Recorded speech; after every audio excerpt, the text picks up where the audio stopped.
Hi, I'm Matt. This is Pauline. If you're watching online, I'm sorry we just had you sitting on blackness for a few minutes. Things were going to be a little bit different today, and then a computer that we ordered didn't arrive, so we're doing it kind of on the fly. But Pauline will be monitoring for questions on the internet, so we're currently streaming to Mixer.com, Twitch.tv, and YouTube.com/Georgia Game Devs.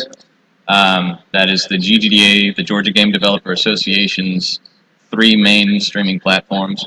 So tune in and feel free to stop me and ask questions at any time. I'm not going to have a PowerPoint today. We're just going to go through how to actually do this. So if you guys in the audience have questions, raise your hand, stop me. No problem. Who here has streamed at all? I know you have. So we got kind of a mix. Good. What do you guys use to stream? I use OBS and Wirecast. OBS and what? Wirecast. Wirecast? What about you? Pretty sure we use Cisco WebEx. Oh, okay. Tabletop thing, Nice. Cisco WebEx. I've never heard of that one. Okay. Was it easy to use? It was easy to join in. I'm not sure. I think we were all meeting through WebEx, and then they were running through Twitch or something. Oh, I see. So it was like a go-to-meeting kind of thing? Yeah. Oh, okay. Yeah, so what I use and what we use with the GGDA is OBS, like you mentioned. So put this on the screen for you guys, and so that everyone online can see what we're looking at. This is OBS. It's a free program, which is lovely. It's been getting a lot of development love in the last several months. And it's become much more user-friendly because of that. So I heartily recommend this as your go-to. And what we're going to do today, I know I've already got some assets on the screen. We're going to pretend like those aren't there and go through it as if you just installed OBS. What do I do now? You know what would be helpful if I turned on my notes? Maybe. Maybe.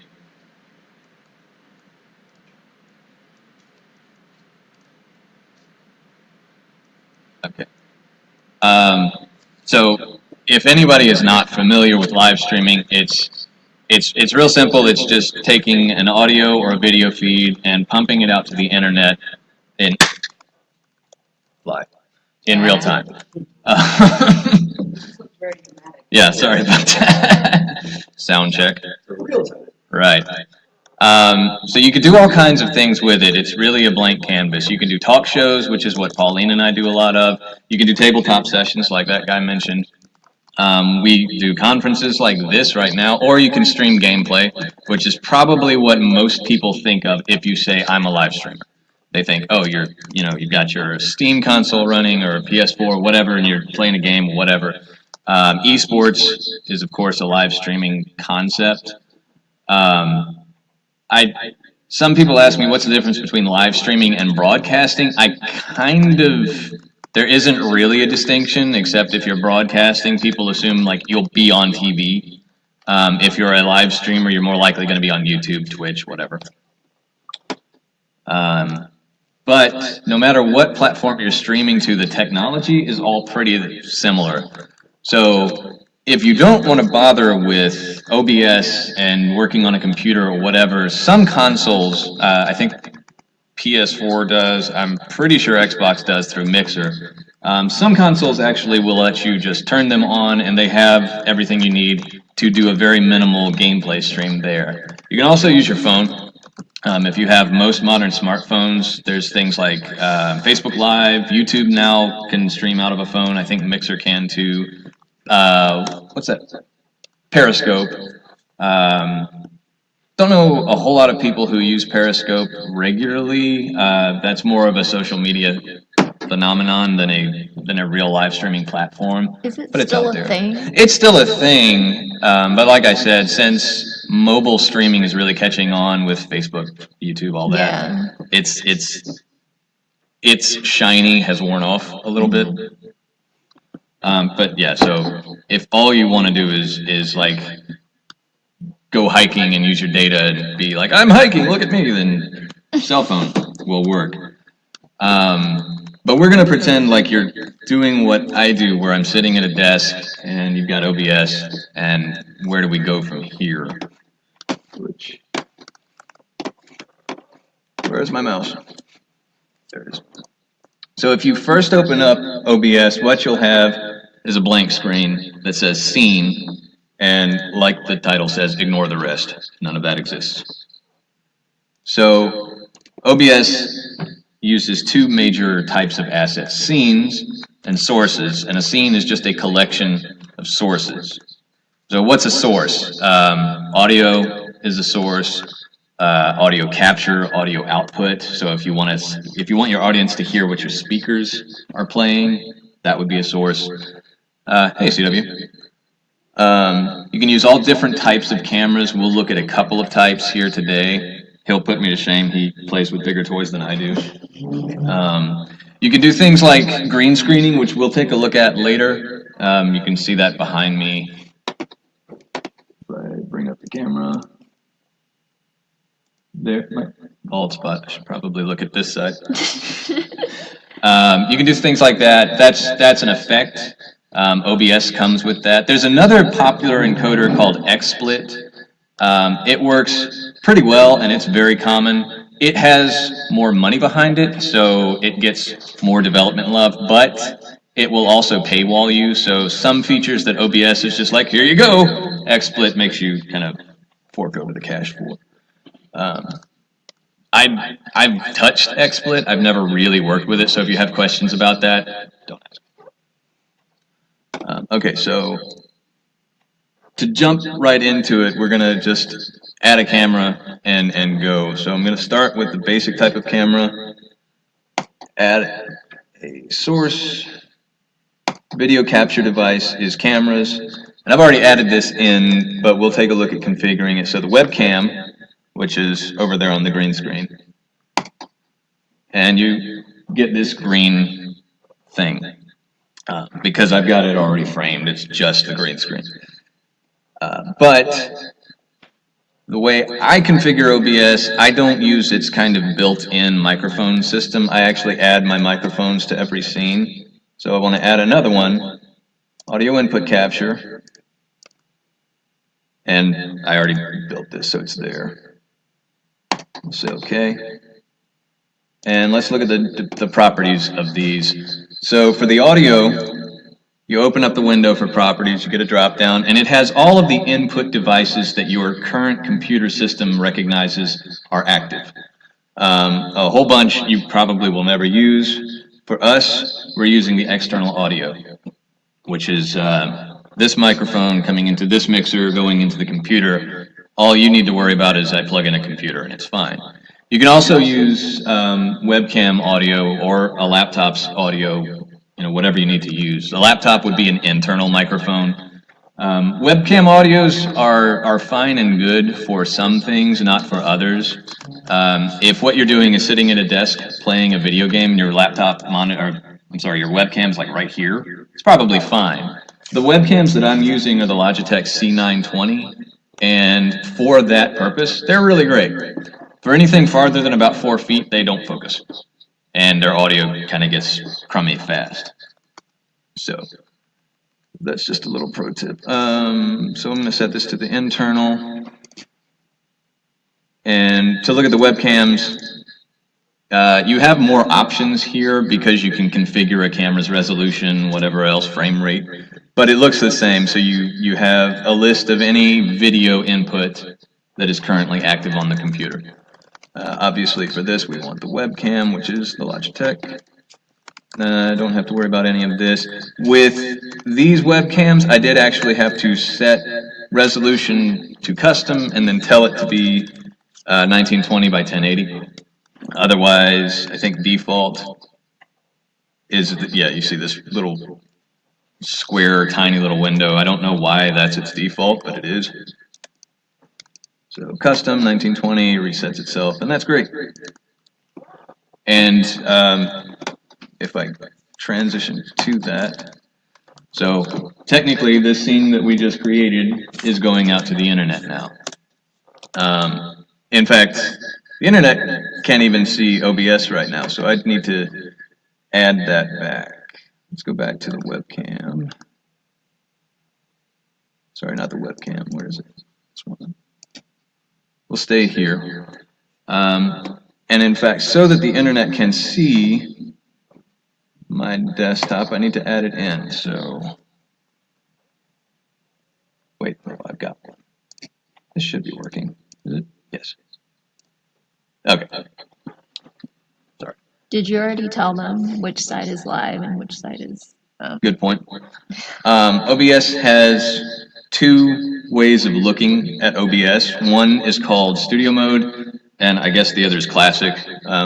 We're currently in studio mode. What that means is you've got two windows of active video. On the left side, you have preview, which is, the internet can't see that unless you're showing the desktop, which I am. So that's where you can work on things, change out text, move something around like that, resize it, if I can catch it. Come on. There you go. You can do whatever without interrupting your feed. And then the other side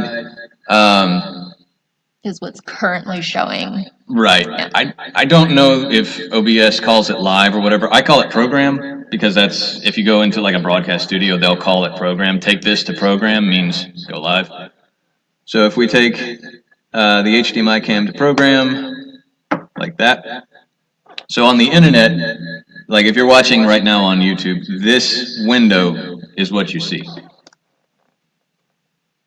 So I'll stay on OBS. With me so far, everybody? Okay.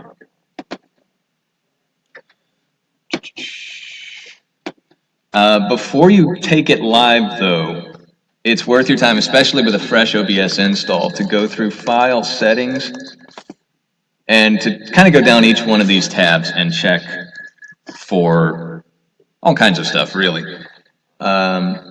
Not a whole lot to worry about on the General tab unless you want to kind of tweak how OBS looks and responds to things. One very useful function down here at the bottom is under Studio Mode. Transition with double click. If you turn that on, all you have to do to go from preview to program is double click the preview window. So if you don't do what I do where you have a million scenes and a bunch of transitions pre-built, that's very quick and easy. Stream, let me come back to that one because that's kind of the last thing you'd want to do before you're ready to go live. Output, very important. So you have two types of output in OBS. One is the stream itself. Of course, send that to the internet. The other is recording. You can record locally or to a thumb drive or whatever you've got plugged into your computer, as long as it can keep up with your speed. To look at the stream first, OBS is an encoder, which means it takes raw data from a bunch of whatever sources, turns them into something that the internet can use, and it sends it out. So you have to configure your encoder, and that can be a little black magic-y. It depends largely on how good a computer you've got. Thanks. I can give you guys links after this to where I get my information on how I gauge whether a computer will work or not. There's a couple of services like Livestream.com where they sell live streaming equipment to studios, big impressive ones, and they'll tell you if you're going for this type of stream with this type of frame rate, get this kind of CPU chip, whatever. So numbers will vary wildly based on that. But my encoder right now is X264, which means the Intel chip on my computer is processing this into the H264 codec, which is very common. Am I rescaling? Yes, I forgot which computer I'm using. I'm rescaling this to a 720p stream. Rate control, pretty much every live streaming service I've seen tells you to just use CBR, which is constant bit rate. There's also variable bit rate, but most platforms don't like that, so don't worry about it. My bit rate is very low. It's 2,500. You can have bit rates go as high as like 20,000, 50,000, depending on your computer and what you're doing. A lot of gamer streamers who do the local recording thing and are using 60 frame a second, 1080p or whatever, they'll get up into those really high numbers. But So what does that really mean, and why does it good matter? question, thank you. Bit rate is basically how high the fidelity is on your final output recording. Lower bit rates, a little more artifacty, gradient colors might not look as crisp, blacks might be so black, et cetera, et cetera. Higher bit rates, much more faithful, very crisp. Consequently, though, huge file sizes.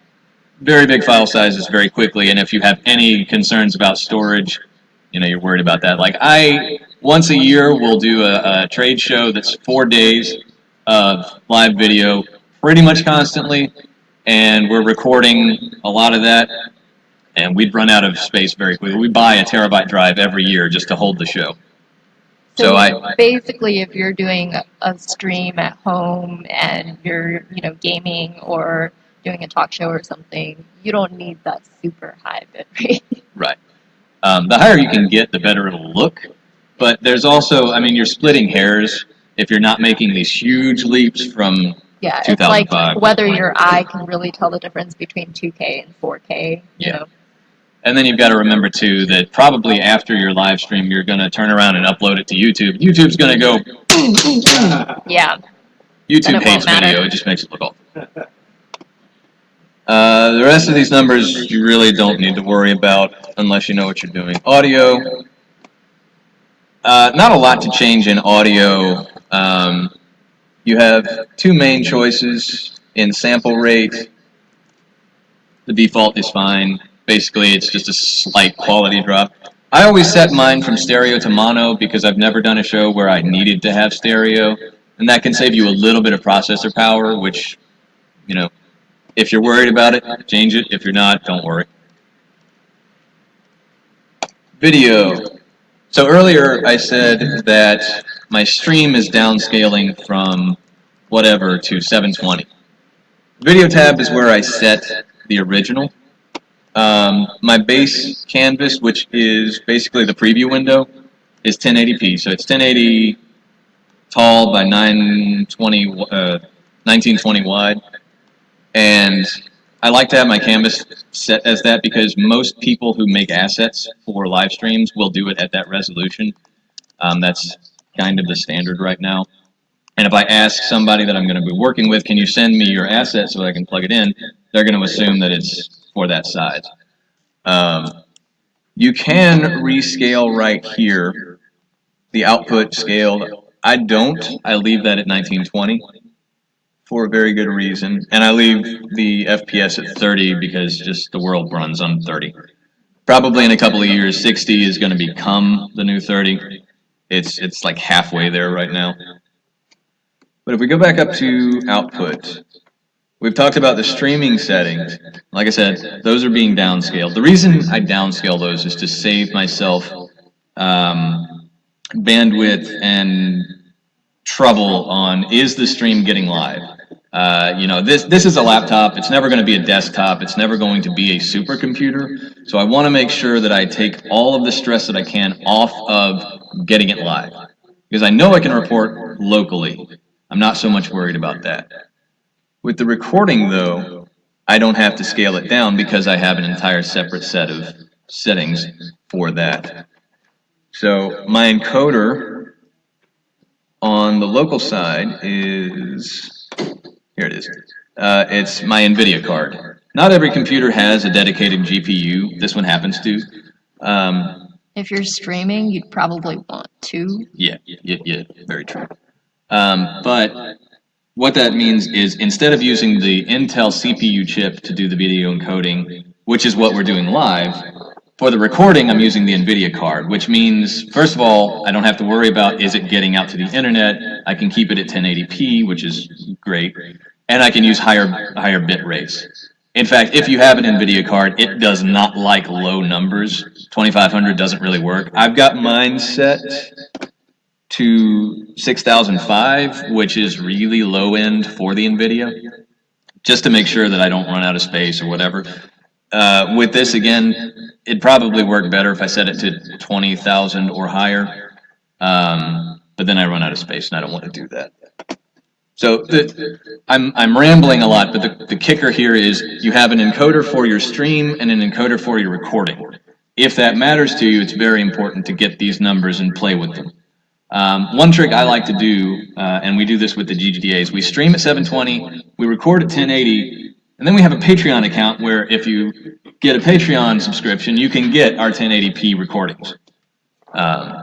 That's what we do with those. So that's, you know, in terms of like how do I support myself as a streamer, that's kind of an easy way to do it. Hotkeys, you know, if you know what a keyboard shortcut is, you can set all kinds of hotkeys in here. Go through that at your leisure. I use those for transitions. I use those to start and stop local recordings, things like that. And you can set them to whatever you want. So start recording on this is Control-Shift-Alt-A. It's very complicated so that I don't do that by accident. I've got a quick transition, Control-Shift-1, if it's working. Yeah, it's working, great. So if we watch, if I hit Control-Shift-1, I fade. That's what I told it to do. And that saves me from like having to do the mouse thing and like, oh, am I on the right one? No, that was a cut. Crud. You're going really in depth on hotkeys. Yeah, that's all I have to say about hotkeys. There you go. Advanced tab. Not too many things to touch here if you don't know what you're doing. The one thing that is worth pointing out is you can set your monitoring device for audio. That's extremely useful, and it takes a second to explain why. OBS has all of its scenes and its sources and audio inputs and outputs, but it also allows me to come in to any source, go to Advanced Properties, and it has this little mixer, right? So I can ride the levels, I can turn things on or off. I can set them into tracks, which I'll talk about in a minute, or I can monitor or not. If I don't monitor, I'm assuming the audio is working and I'm trusting that it's getting out to the stream. If I turn on the monitor and you have monitor off, monitor only, and monitor and output. If I turn it to monitor and output, what that does is it sends it to the stream, but it'll also send it back to like my speakers or my headphone. Super useful, especially if you're like me and you can't set audio worth a damn and you get on the stream and everybody's like, you're clipping, stop it. Which, by the way, just means I'm really too loud. What you can do is come into the Advanced tab and specify which device for output is your monitor. The reason you want to do that instead of leaving it at default is like if I capture my speaker sound so that a gameplay thing can be heard, I don't want to then be monitoring it to the speaker because all that does is layer it back in top of itself. That creates feedback, that creates louder audio than you intend, and it's all kinds of problems. You can hear us right now, we're a little echoey. That's not because we're monitoring through OBS, but the room is picking up the mic and it makes that echo. So you can avoid that by proper monitoring stuff. So those are the settings, and again, that's the whirlwind tour. This is stuff you really want to slow down, take a look at what everything does. There's plenty of, you know, Google sources that will tell you what does what. Basically, you can set up a really fancy stream with OBS. Yeah, or you can set up the super simple ones. It all depends on what you're going to do. Yeah. So we're going to set up a slightly more fancy one. And seriously, stop us if you have any questions, or even if, you know, you just need us to like slow down, or if it's not making sense or something. I mean, we don't know, you know, what you guys are more interested in terms of streaming, what you want to do, and we definitely want to speak to that as well since you're here. Yeah, absolutely.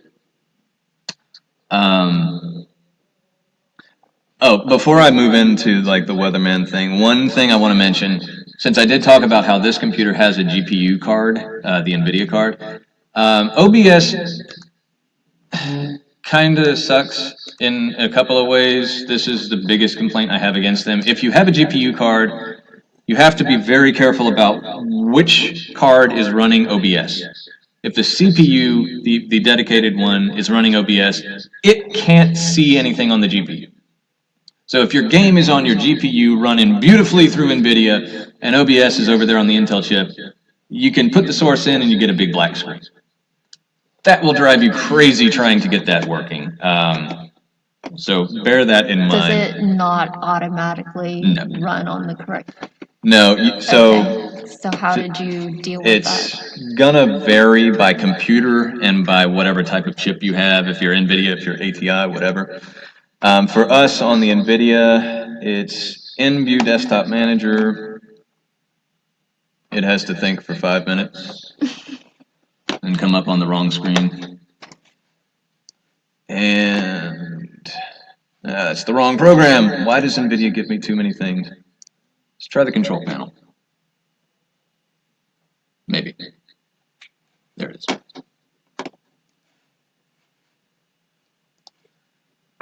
So this is extremely esoteric, and you're better off looking this up, but I'll show you it anyway. In the NVIDIA control panel, go to Manage 3D Settings, go to Program Settings. This drop down here, find OBS, and make sure it's on whatever card you intended to be working with. You'll forget that in 5 minutes. Just try to look it up if you need to worry about it. Yes.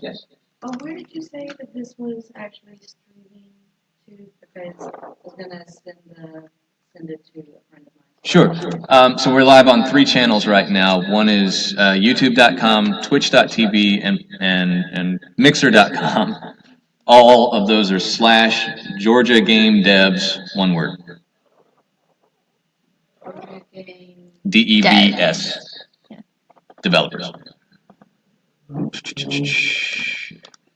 Okay, so yeah, so configuring OBS, once you get it configured, you really don't have to worry about it anymore. You'll know what settings work for you. Figuring those settings out is the tricky part, and then you never have to think about it again. From here, let's get a little fancier. So I've already shown you how to add your sources, and I've already had to build in a couple so that the stream would actually work today. So we've got 2 cameras. Can I get a volunteer to be our weatherman? Anybody?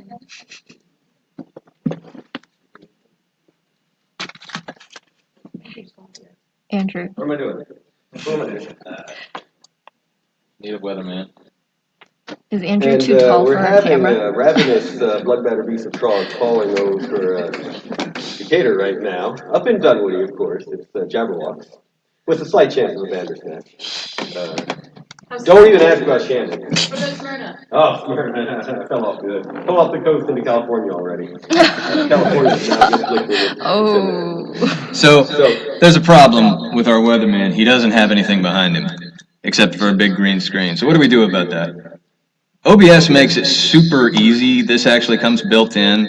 They have a bunch of filters, so right-click on a source, go to Filter, and it'll be under Effects, Chroma Key. Beautiful. Boom. I'm not going to worry about tweaking it, but you can tweak it so like if there's noise on the screen, you can pull it in and kind of fix it. Good lighting, very important for a chroma key. But there's that. So now, let me see if I can find something to put behind our weatherman real quick.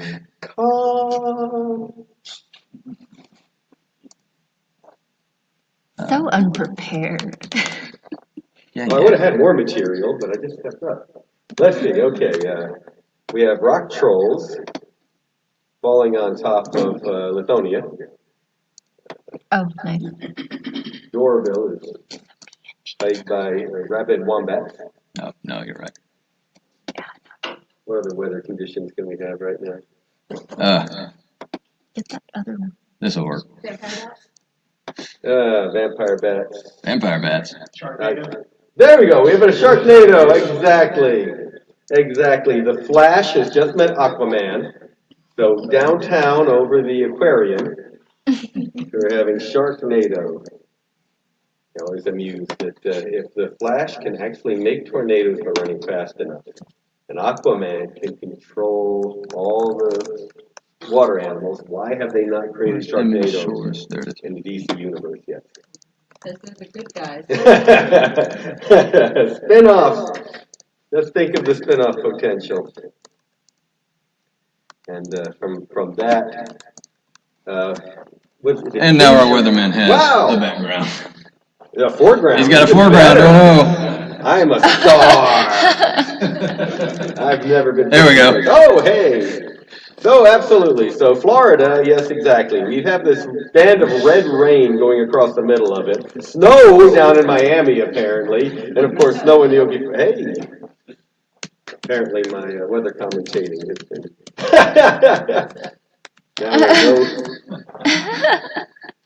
Now don't know which way the wind blows, but still pretend to be a weatherman. All right. So we have snow all the way across South Georgia and North Florida. The Okefenokee is now penguins. Rabbit penguins. So you saw how fast I did that. I actually went to Google, found a public domain image, pulled it down and slapped it up. It took 10 seconds. Yep. And now our weatherman has a map of the United States. We have a meteor storm over California, Oregon, and Colorado. Obviously, they've been smoking stars in Colorado today. Not sure what they're smoking. And to add that in, all you have to do is add. Alaska is drifting again, as you can see. It's come from around the bend, making a trip down to Texas. Why, I don't know, but probably gets more of this Texas snow. What were you saying? That's not a euphemism for things coming up from Mexico. So all you have to do is add a new source to his camera's scene. In this case, it was an image source.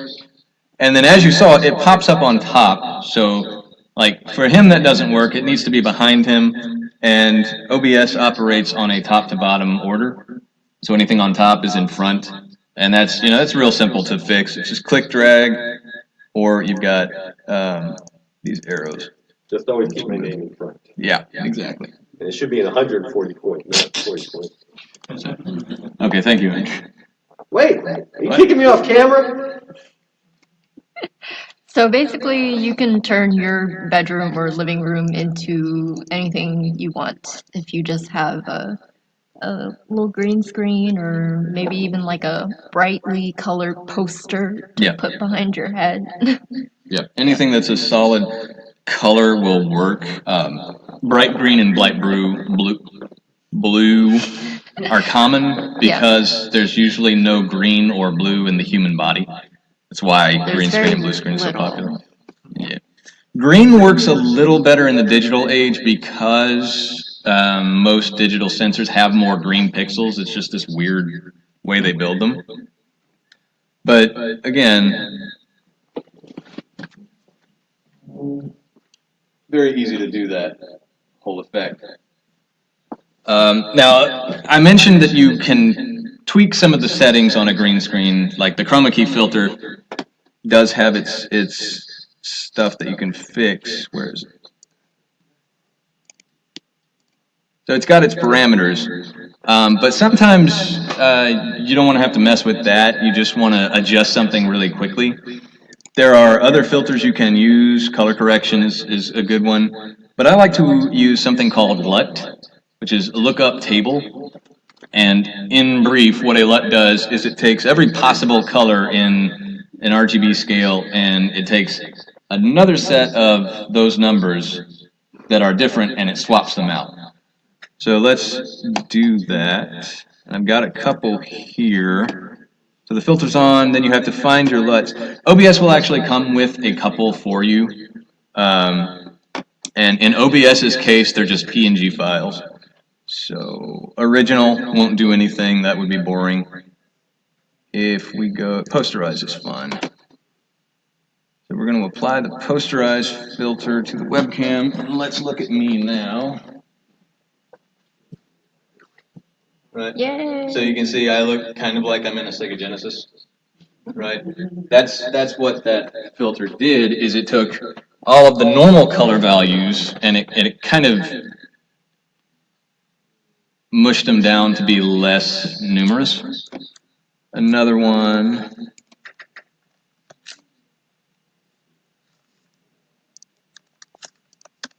is the default black and white. So here I am. So this doesn't affect the whole scene. It just affects the one source that I applied it to. So I'm a black and white dude standing in front of the red, white, and blue.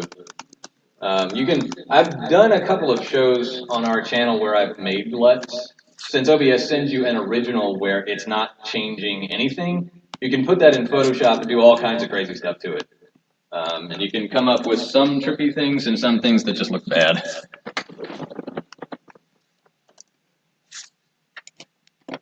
See if there's any other filters that are interesting to look at. Make a color correction. No. Yeah.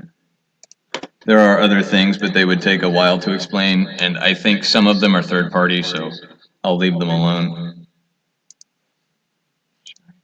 All right. Notes. Okay, so the camera that's active right now is not a webcam. Webcams obviously are made to be, plug them into a USB port, and hey, it's a camera. This is a DSLR that I'm using. It's a Panasonic GH4.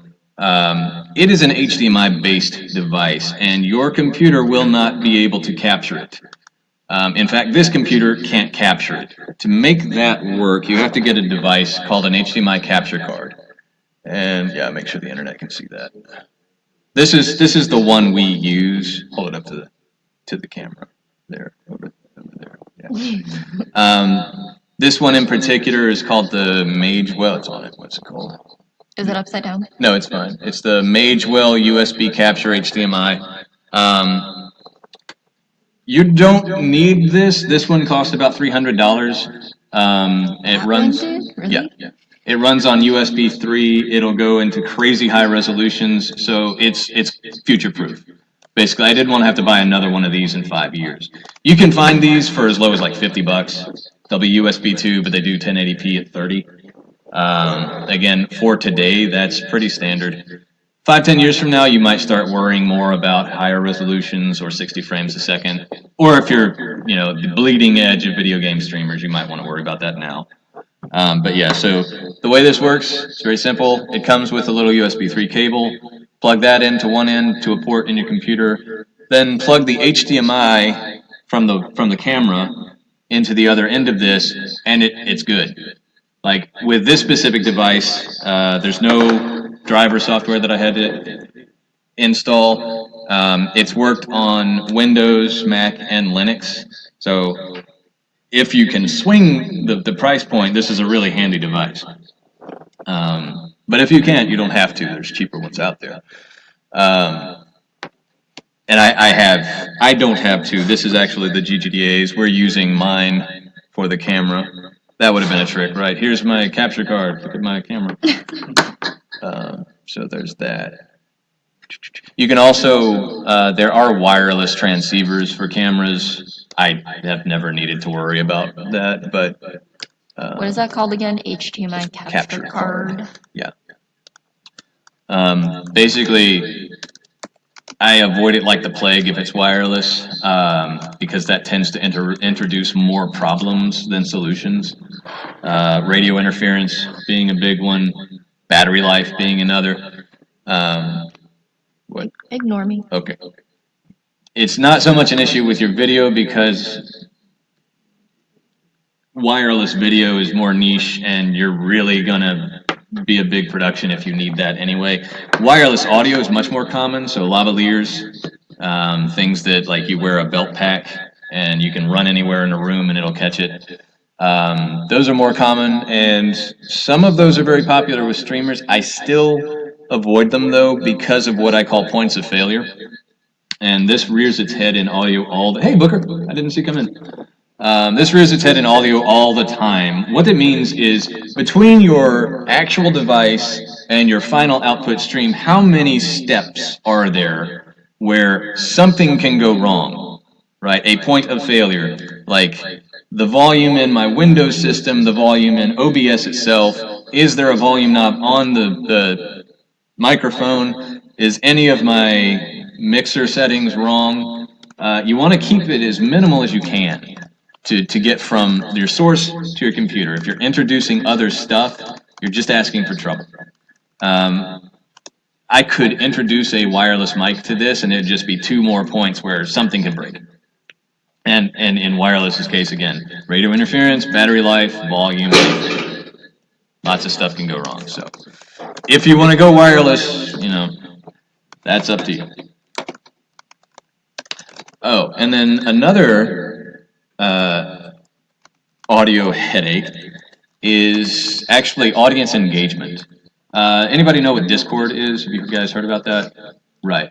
So Discord, for anybody who hasn't heard, is it's basically an audio, well, it's an internet chat service. So it's a lot of chat rooms, and it also has voice chat rooms, and it's wonderful. With a few notable exceptions in my experience, it works really well, and it hates me. We use it on our channel to have people call in when we do a stream like this one now, and I will, before the stream, do all kinds of audio checks. I will set up my levels, I will test them, I will do test recordings, and it all sounds great, and then I come on, and then somebody from Oklahoma gets on Discord, and they sound like this! So while it's great, it's just audio is the hardest thing to get right in all of this. Even though it sounds like it's just audio, you plug in a mic, you're fine. It is the hardest thing to master. And I'm a voice actor, so I'm used to dealing with audio, you would think. But to get Discord in, am I running Discord right now? Let me see.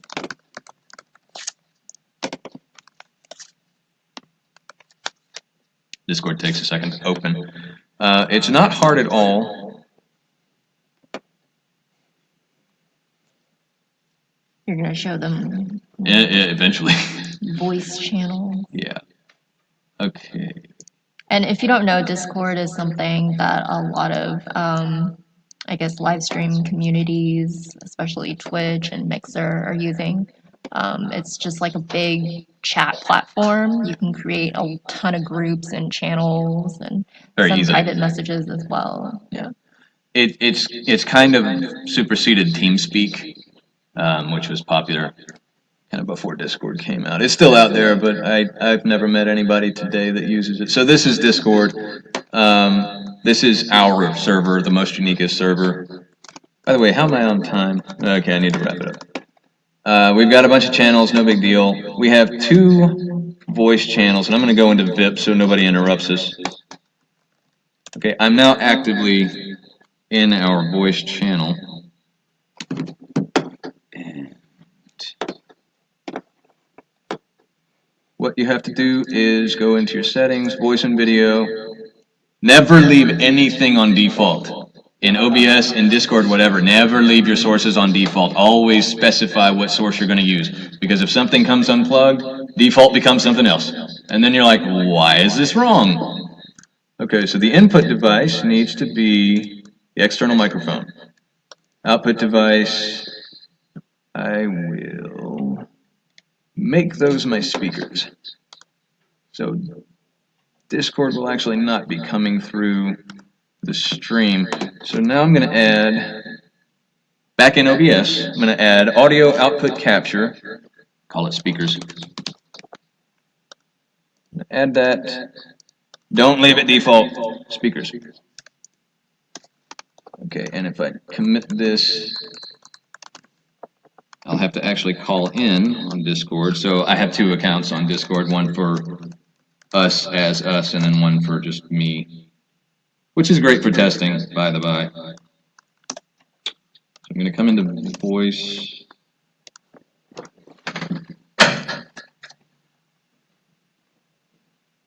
She's going to walk away so that it doesn't hurt our ears.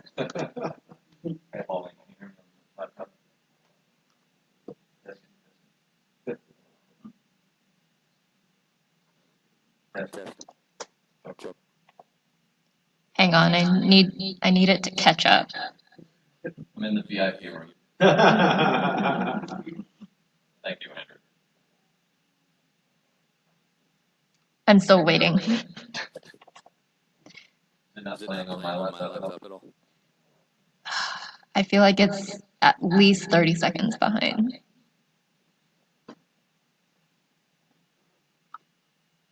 Okay, it should be coming up right now. Are you in the voice chat? Oh, you wanted me to hear it live in the voice chat? You might say something. Oh, definitely put him on a delay. Don't let him go live. Check one. Yeah, I can hear you. Right. So that's as simple as just setting up your sources to match. There is something really cool that Discord offers. Where's my mouse? I will show you it in a minute.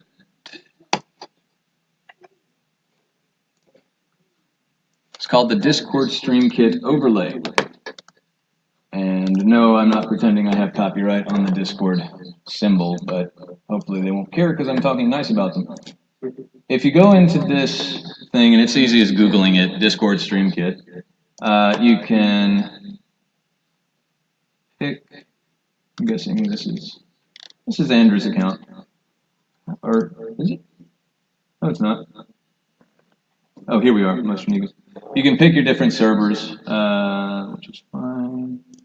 Go to the voice widget, which is the one I want. Bit voice. You get a bunch of stuff we don't care about. That's just aesthetics. And then you copy this link. And we come back to OBS.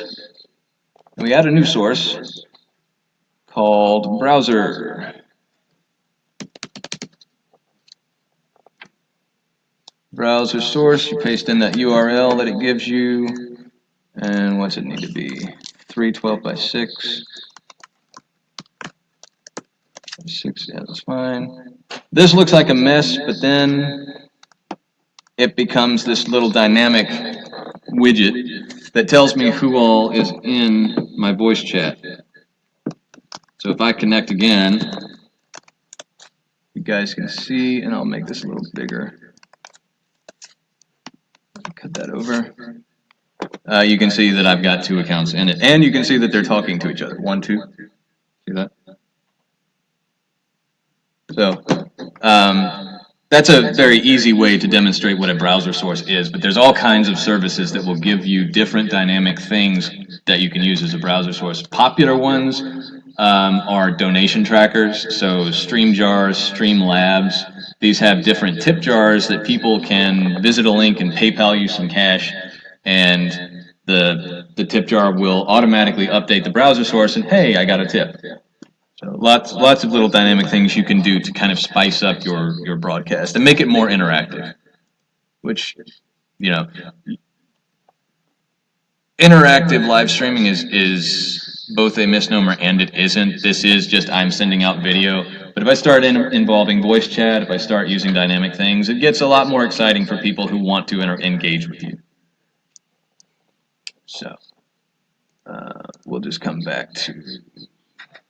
One of the things that Mixer has, which is pretty cool, is like a built-in interactive button system, basically. So if you're watching somebody's stream, you can like push a button and something might come up on the screen. It depends how they program it, but they can make different things happen, like, you know, some smiley faces or a voice or something like that. Yeah, that's only for the Mixer platform, and that's way beyond the scope of what we're dealing with to show you how it works. But yeah, that's a cool thing that they've got it for everybody. Okay, so I'm out of time, right, Abby? I don't actually know. You're going to 10 minutes or so. 10 minutes or so. So yeah, so if do we have any questions online? Is anybody watching one? So I do have one question. The resolution is dramatically worse on YouTube than it is on Twitch and Mixer. Okay. No idea why. Could be a couple of reasons. First of all, I think I've actually gone, that's the GGDA channel, I think I've gone in there and told it to prioritize latency over resolution. So it's processing it a little faster, which means it's not going to be as pretty. Let's also look at settings, stream, output.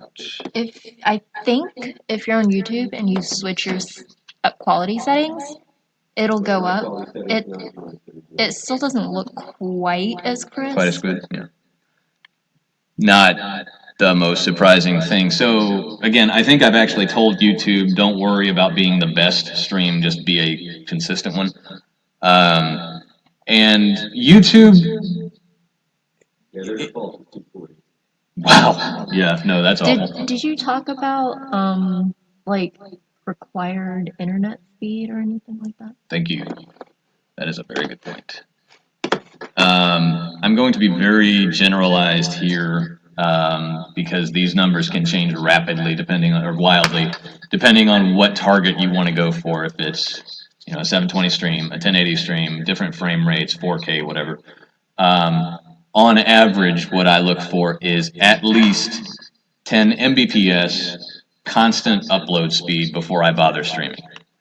That should cover 1080 at 30. It can cover higher frame rates, but that's safe. And since I do 720, that's definitely safe. But I find it easier to not worry about, okay, well, what am I streaming today and how fast does it need to be? No, just 10 Mbps is good. So what you can do to ensure that is do a speed test as soon as you connect to whatever your internet is. Speedtest.net. Yeah, I'm pulling it up now. Here, again, I don't have copyright to any of this, but this is called beta.speedtest.net. It's a very easy one. It pulls up this website, you click go, and then it tests your speeds. Now, we're already streaming, so it's going to be a little lower than normal. I think they're actually out of beta now. They're of what? Out of beta now. Oh, really? Yeah. Oh, hey, yes, beta went away. Yeah, that looks pretty good. Well, that's... Oh, wait, that's the download? Yeah, that's the download. Okay. Download is going to be more important for being able to stay in touch with your viewers. It's not going to really matter to getting the stream out. So that's actually a pretty low download number. Yeah, usually your download speeds could be like tens or hundreds higher than your upload speed. Oh, wow. That's a nice upload speed. So 26. So we're way, way in the clear. And we're streaming. So what that means is I probably wouldn't want to try and watch every version of my stream and keep all my chats running while I'm streaming, because the download's not going to be great, but the upload is fine. So yeah, so check your internet speeds. I won't bore you with the numbers, but there's also a couple of ports that you want to make sure are open in a firewall. You kind of have to know which ones to look for, but if you get a small list of them, you can send, like if you're doing a venue event here, you can send those numbers off and say, hey, make sure your sysadmin checks these ports for me. So yeah, there's that. Other questions? Did you talk at all about having mods for the live stream?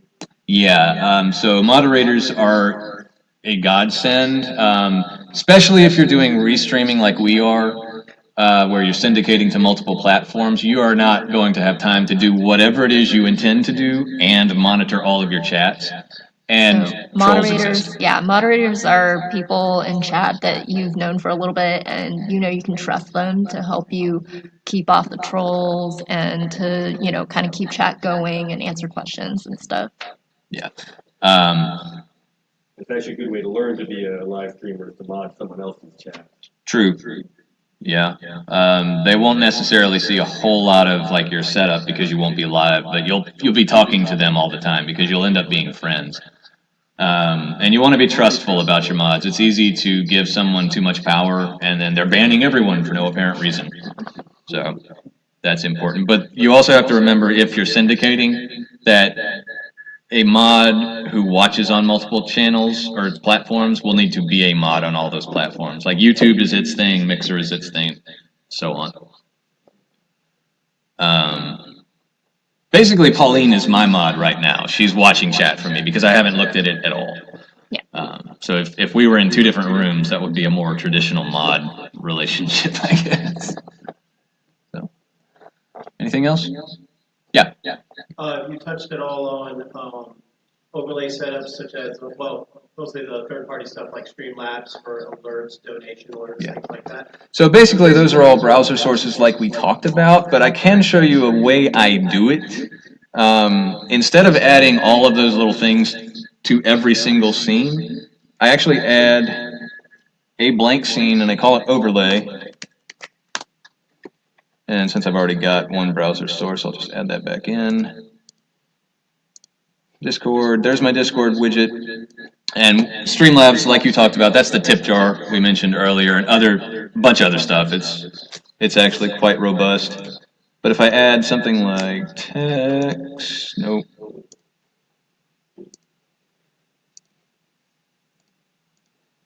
Add text in.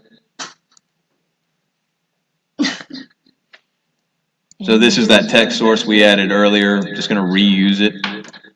Since I'm putting this into a scene by itself, right? If I take this to program right now, first of all, no one can, and they can't see anything else. What I can do though, so I can come in here, and I can add a scene as a source. So I add the overlay scene to it. There it is, and I take it to program, and there it is. So I can add that to every other scene now where I want anything, and all of my overlay elements stay consistent. So if I change the camera, I don't have to worry about, hey, my browser source just went away, whatever. It's just stacked on top of itself. It's called compositing, and it's OBS is a really nice, simple compositor. Did that answer your question? Yeah, I'm not going to talk about my lower thirds. So OBS, that's a free Yes. download, right? Yes, OBS is free download. Discord is a free download. Did I use any other software today? No, I don't think so. Yeah.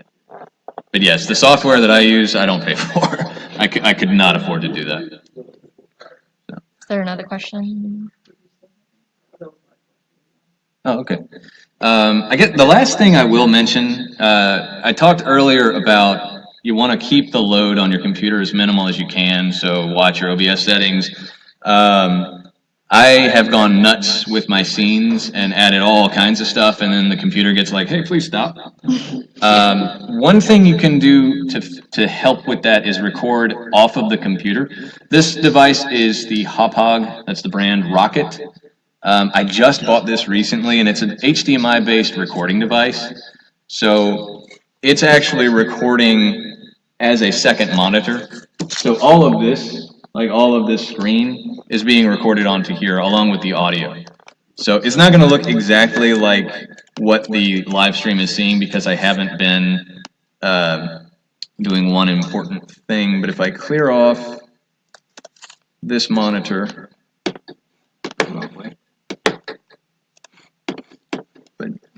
where's Discord? If I move this, so I have a blank monitor for the second screen.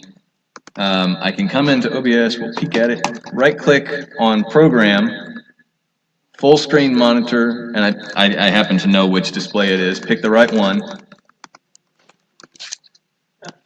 And now my second monitor is actually the program view, the live feed view from OBS. And since that's going out through the HDMI, the Rocket is picking it up. And at this point, the stream and the recording here will look identical. So that's, you know, you have to make a purchase to get that, but if that's something you need to worry about, it's a pretty affordable device. Just a couple of quirks, but it works pretty well. So there's not a way for OBS for No, there is. There is, but what I was saying is that puts a load on your CPU or your GPU while you're also streaming, and it also fills up your hard drive. So if you have any worries about space or speed, that's a solution that you can look into. Yeah, and the MP4 with the H.264 codec. yeah, and the Hop-Hog rocket is also made to plug directly into like PlayStation and Xbox and gaming consoles as well. Yeah. Also, like with the NVIDIA card, it can handle up to 20,000 Mbps encoding. So I think I've got it set to 10 just because I don't want to have my memory cards filling up every 5 minutes. But there you go. So I should not leave the Andrew Greenberg text on the screen, huh? Claiming to be me. Right. So that's pretty much it. any last questions? Yeah. Anything? Going once? All right, well, we're going to break this down so that other people can present. I'll be around if you guys have questions, so thank you very much.